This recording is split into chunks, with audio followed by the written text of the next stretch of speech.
Hello and welcome to the Success Showcase. I'm your host, Eric Lopkin with the Modern Observer Group. And with me, as always, is Chip Janiszewski from the Happiness and Success GPS.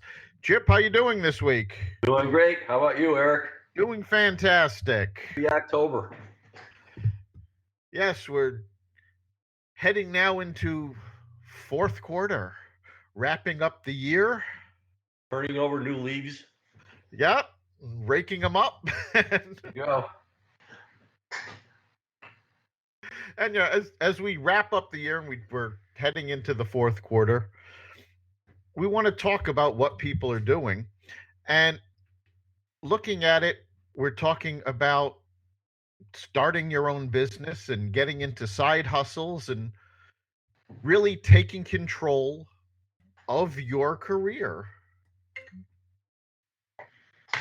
Yeah, it's exciting to be thinking about this too. And obviously more and more people are going into business for themselves because you see the corporate downsizing and that kind of thing. Plus with the internet, there's never been so many opportunities and they're only just going to be going up and up and up. So it's the perfect time to be considering those things. And obviously there's a lot of preparation work that you have to do for these things, but it's something that everybody should be looking into on the side, whether they're going to do it or not. And if you are getting interested in doing this, obviously, if it's making money right off the bat, like you talked about Uber and Airbnbs, that's one thing. But if you're going to start doing your own thing, it's going to take a lot of planning as far as replacing what you're doing now over a period of time and that kind of thing. Absolutely. And in fact, one of the best ways to do this is to start off your project on the side while you have your job and you're working both. And a study just came out from bankrate.com saying that 44 million people have a side job, whether it's something like Uber or Airbnb that they're doing on the side or starting their own business. 44 million people. 86% of them say they earn money every month. 36% of them started off making at least $500 extra a month. And why this is important is because you don't want to be spinning your wheels, in the rat race your whole life. And taking some advice from a very smart man, Warren Buffett, who I don't think anybody could dispute that he is successful. He said, you should never have only one source of income. So if you've got your job and you've got your business, you're already diversifying where your income is coming from. Because the fact of the matter is, the days of coming out of school, getting a job, and staying with that job until you retire are long gone. Today, the average person stays at a job for 3 years. And even that is starting to get shorter. Whether it's from downsizing or corporate buyouts or whatever it is, you need to be able to have another source of income to fall back on if you're going to stay in corporate. And if you're not going to stay in corporate, being employed is a great way to have an income while you're launching your business. Yeah, and this drills back to the book that we talked about a few weeks ago, Rich Dad Poor Dad, as far as building up and having things working for you. And this is a great way to get things going that way. So again, planning is really, really important. There's a whole lot of opportunities out there that you can research and get involved with, but putting something together and maybe a couple of different things, working towards a business that you're doing that really promotes your talents and the things that you like to do, as well as doing something like an Uber or something like that on the side to start putting some money in the bank for you. Whatever you're doing, it's really important to start planning things and making sure that you are allocating this extra money that you're making towards the right things, like paying yourself first, as Robert Kiyosaki says. Yes. That is very important. were a lot of good lessons to be taken from Rich Dad, Poor Dad. And that's certainly one of the most important, is to make sure that you are investing in yourself. And of course, that becomes a lot easier when you have multiple streams of income because you can allocate your day job to paying your bills, your side hustle to paying you. And as you build up the business, little by little, you transfer those expenses over. And it's very important to not get locked in to one thing, especially when it's something you don't have control over. And let's face it, when you're working for someone else, you don't have control over your job. When you're the boss, that's when you can take control. But there's a lot more to it than just jumping in. I've often said, people, web designers start design firms because they want to design. But when you make that leap from employee to business owner, there's a lot more going on than just doing the day to day work. You've got to plan on how to set things up, whether you're going to do a sole proprietorship or corporation or an LLC or a partnership. You have to Yeah, keep. Hmm? and you have to make sure that you have the capacity to fulfill what you're doing. Also, I mean, we talk a lot about the book, The E Myth, and you have to plan for that also. So, I mean, there's some cons to self-employment, with obviously the lack of security, you're losing your benefits and things like that. You do have to structure yourself legally. DBA is the simplest one, but if you're going to be forming an LLC or a corporation, you got to do that. You got to make sure you have your proper insurance. You got to make sure that you're reporting your income 1099 style, all those kind of things that you have to do. And, there are organizations that can help you do that. In Connecticut, we have, I think it's CERC or something like that, where you can look all these things up. But if you're actually starting a business for yourself, it's really, really important to be organized up front. But talking about the positives that you were, I mean, the bottom line is, if you're working for yourself, now you got time to fit in your family life, your vacations and things like that. You're totally in charge as far as accountability to clients and things like that. You don't have to worry about people looking over your shoulder. uh, Normally, if you're working out of your home, you're probably cutting down on your travel and that kind of thing. So there's a whole lot of different positive things about self-employment. One thing to watch out for, though, is to make sure once you start that you get yourself on a schedule and don't kind of procrastinate and lag and so on and so forth, because that's a potential con, is getting too comfortable at home. Absolutely.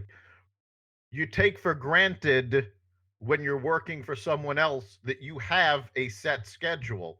You're at work by 9, you can leave by 5, you take your lunch hour. Your schedule is pretty well set for you. When you're starting your own business or doing a side hustle, you have to set that schedule. And honestly, most days I follow the same schedule now that I did when I was in corporate. By 9 a.m., I am in my office. Roughly 5 o'clock, I'll head home to spend time with the family, or just as likely, I'll head out to meetings. You have that flexibility. And I mean, I tend to work what I refer to as the Don Draper method. For those of you who've watched Mad Men, Don Draper used to work on average 12 hours a day, but he didn't work those 12 hours in a row. He'd sometimes start early in the morning, he'd take a break in the middle of the day, he'd be working late into the night. He could move his schedule around, but he always got those 12 hours or so in,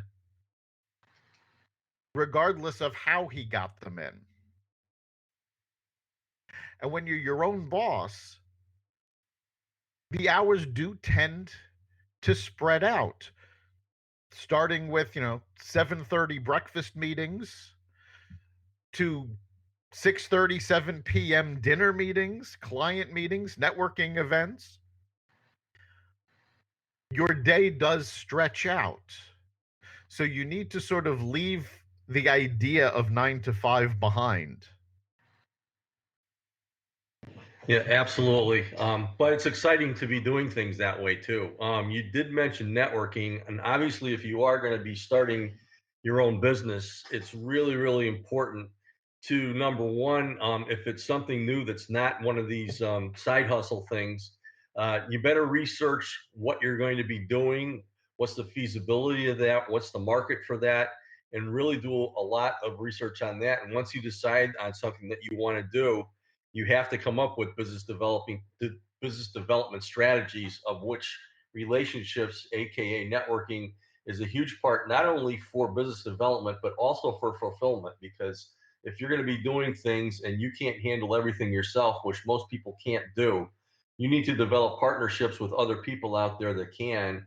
And that allows each and every one of the entrepreneurs that are involved with this to go out and market themselves as being project managers to get a whole lot of stuff done, because they have these relationships with other people that they can rely on. So structuring those strategic partnerships are very, very important.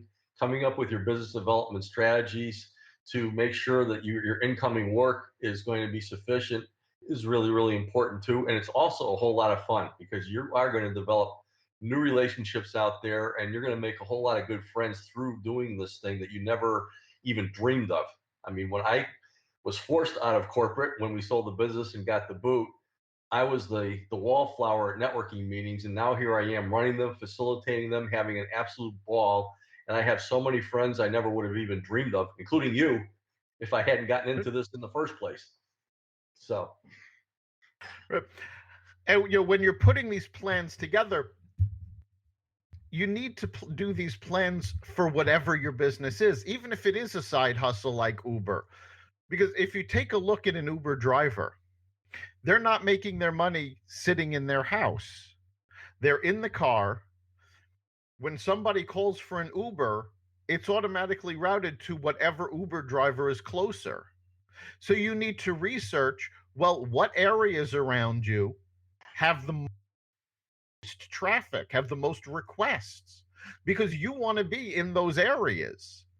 So it's not a matter of, flipping a switch and going, oh, yes, somebody's going to call me. You have to be out there where the business is. And that's a constant, whether you're running your own business, whether you're doing a side hustle, or even if you're still working at corporate, you need to be where the business is. And step one of that is figuring out where that is. And that means researching your market, identifying who your clients are, and really understanding the service that you are trying to offer. yeah, and you have to put the pen to paper. And if you don't have an accounting background yourself, you're going to have to sit down with somebody that can actually look at this with you, because obviously you can take a look and see what you're going to be able to sell your services for, but you also have to outline the business expenses that you have that you may not know off the top of your head. And it's really, really important to budget for that, because there are going to be expenses. I mean, a side hustle is not just putting money in the Yep. bank. There's costs associated with that too. And you got to understand those up front, and again, determine whether it's feasible for you to do things in the first place based upon what the numbers are telling you. Yes, you absolutely have to understand what your costs are. I was talking to a wannabe business owner. What he wanted to do is pretty much on the side get pop figures. You've probably seen these in toy stores, and they're all over the place. They're little tchotchke figures that sit on a desk or sit on a shelf, but they're a big thing. And he had a wholesaler that he could buy from, and he was going to shows to sell them at these pop culture expos and comic book conventions and things like that. Well, he was looking at it going, well, I have to sell 30 figures at a show to make a profit, because that pays for the table, the booth at the show, my travel to the show. but he forgot to factor in the cost of the figures themselves that he was buying. So he ended up losing a ton of money because he forgot to calculate all of his costs. And that, I mean, that's a death knell to a business, especially a new business, because you need to make sure you understand where your money is coming from, where it's going. You need to understand your profit and loss. You need to understand your cash flow. Cash flow, I cannot emphasize enough because I've spoken to literally hundreds of business people who have struggled because they didn't understand that just because they were selling their service for more than it was costing them, they were still struggling because the money wasn't coming in before it had to go out. Yeah, there's this little thing called accounts receivable, and if you are billing people and waiting to get paid for 30 or 60 days, uh, it's going to hurt you. And on your income statement, if you're just using the accrual basis, which is when you do something, it's going to look great. But if you're owed everything that you're doing and you got no money to pay anything, you're in big trouble. So it's really important to do the strategic planning up front and to analyze that. You have to put together your pro forma cash flow statements. Sometimes you're going to get into a business that's kind of seasonal, and you're going to have some good times and some bad times, and you're going to have to hedge for that. So the planning portion is really important, and this is where it is important. If you are, have other people that you're doing business with, strategic partners and things like that, it's really not a bad idea to get together as business people to kind of help each other with their business structure and operations and so on and so forth, and have kind of like a management mastermind session from time to time. It's a great way to do that stuff. And by getting involved with other people and doing that, putting it in your calendar and making sure it's done, you're going to make sure that you're not missing out on the things that are going to fall through the cracks that are going to hurt your business big time if you don't identify them up front. Right. I always recommend that people talk to an accountant or talk to a bookkeeper. If you do not understand accounting, please talk to somebody. Chip mentioned the accrual method of accounting.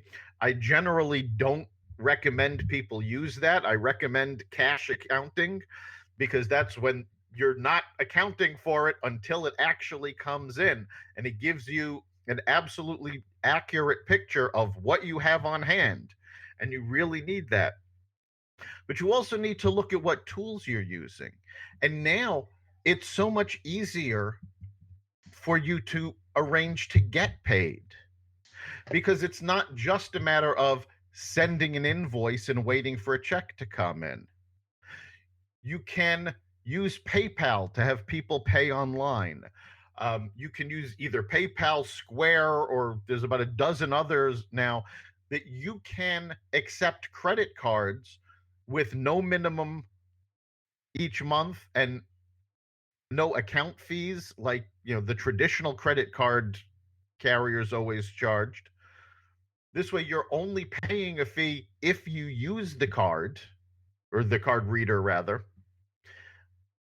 And it's so much easier to accept payment via credit card, especially if you're either selling retail or if you're offering a service on a regular basis.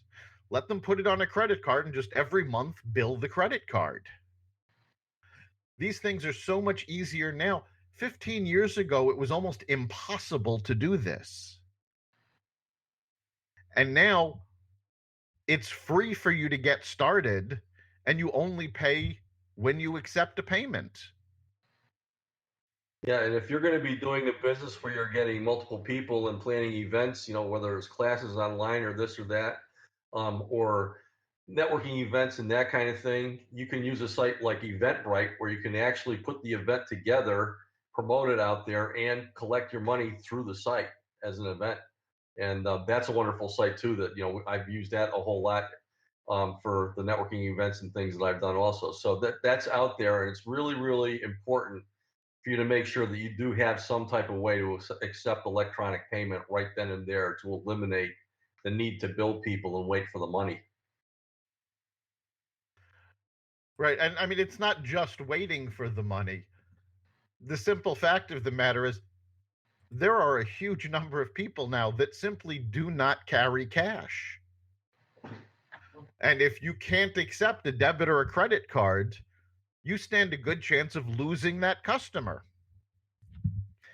And let's face it, one thing that you absolutely need to do, and there are a whole bunch of businesses that don't do this, and it boggles my mind why. But when somebody wants to give you money, you need to make it as easy as possible for them. Don't get in your own way by not being able to accept the payment they want to give you. It's kind of common sense, but it does hurt people a lot when they don't do that. Yes. And there are a lot of businesses that don't. And again, 15 years ago, it was understandable why. It was very expensive to accept credit cards. It was more expensive to take American Express cards on top of Visa and MasterCard. Now, all of those costs have come down. So you do want to make it as simple as possible for people to pay you. Yeah, it really is the preferred currency now, whereas it wasn't 15, 20 years ago. Right. We run loads of events and we got a credit card reader so that people could pay at the door because people were not carrying cash. In fact, I still run a number of events where the number of people that pay by credit or debit card is usually double to possibly 3 times the number of people that pay with cash. And these are just events where you're only charging $5 or $10 for people to get in the door. Right. I know I'm one of those people. I don't like carrying a lot of cash, so I use credit cards all I can. And the bottom line is, if you're a consumer using credit cards, you get your Sky Miles or your reward points or all those other things that, every once in a while you're going to take a plane trip or a hotel room or something like that just for using the thing. So there's all kinds of incentives to use credit cards also. And that also brings up another point in managing your money. A business credit card, or you can use a personal credit card for it if you keep a separate account for it, but it is an excellent thing to have for your business, especially a card that offers you rewards in some one way or another. There are business cards that you can put your business expenses on them. This way you've got all of your expenses being tracked. You can get cash back to put into your business. You can get discounts on different business services or simply miles, if you're going to travel. But this is something else to look into. And there are a number of different sites like Wallet Hub or Bankrate that actually help compare the cards that you have access to, because that's a great way to manage your money. And by using a credit card on a regular basis, provided you're paying it off quickly, you have a statement with all of your expenses. Many of these cards, you can import it right into accounting software, and it makes it that much easier to track your income and your outgo. Yeah, and when you are using credit cards, especially, if you're a small business like I am, I have my American Express card, which is just my card for everything. But what I do every month with the statements is I actually have a spreadsheet with columns for all the different business categories and all the other family categories or whatever, so that I have an accounting every single month, which I put into QuickBooks. So everything is there for accountability. And it's very, very important to have accurate records, because the bottom line is, if you don't and you're a business, but in business by yourself, and you ever get audited and run into problems, getting those tax bills or those penalties and so on and so forth could hurt you a lot. So it really, really is important to keep good records. And again, if you can't do that, just get a bookkeeper on the side that can take an hour a month and keep track of things for you by entering everything. Right. And I can't tell you how many times I have seen it where someone will go, "Oh, yeah, no, I didn't file taxes. I didn't make that much money." It doesn't matter. You have to have your 1099s in order. File if you're a sole proprietor, you file right with your personal tax form. If you're a corporation or an LLC or a partnership, there's a separate form, but even if you take a loss, you have to file. The IRS gets very cranky about that and they will come after you even if you're just making a few $100s a month. Yeah, it's really important to make your quarterly tax payments and those also. And if you are in a business, especially in our wonderful state of Connecticut, where you have to charge sales tax or service tax on a lot of different items, you got to make sure you get that sales tax number. And even if you're reporting zero income for that, you got to file that every month also. Like, Right. you can get these lists on some of the websites, but it's really, really important to have a compliance list so that you make sure that you don't get into trouble in the future. Right. And remember, it's not just federal. There's different rules for federal and whatever state you're in. So you have to make sure you understand the rules of your state. Some states, Nevada, Delaware, Wyoming, these are great for businesses. They're simple, they're easy. When you're doing business somewhere like Connecticut or California, it is not so business friendly. You need to understand what the rules are because they do come after you. All right, so we're coming up on the end of our time. So, Chip, what do you think is the big takeaway for someone that's considering getting a side hustle or starting a business on the side? Well, first of all, I think everybody should be doing that, but it's really, really important to do your homework and your research depending on what you're doing, making sure that you have all the expenses covered, putting together a really, really good strategic plan on paper, timing out if you're transitioning out of a job into that, a timetable for doing that. And most importantly, once you get all these things going, just enjoy because it is a lot of fun being self employed. Absolutely. I think the big takeaway for me is know what you're going to do. Make sure, whether it's a side hustle or a business of your own that you're starting, understand what the service is or the product is that you're offering, know who your market is, and go after them. It is absolutely essential for people to be able to have some control over their income. You're never going to get that working for someone else unless you've also got something on the side. So take advantage of what's available and go for it. You've been listening to the Success Showcase. Success Showcase is a part of the Xvadio podcast network. You can find us every week at xvadio.com/podcasts. You can also find us on the iTunes store, the Apple Podcasts app, Spotify, iHeartRadio, and wherever you find podcasts. Remember, make this your best week ever and make next week even better. See you then.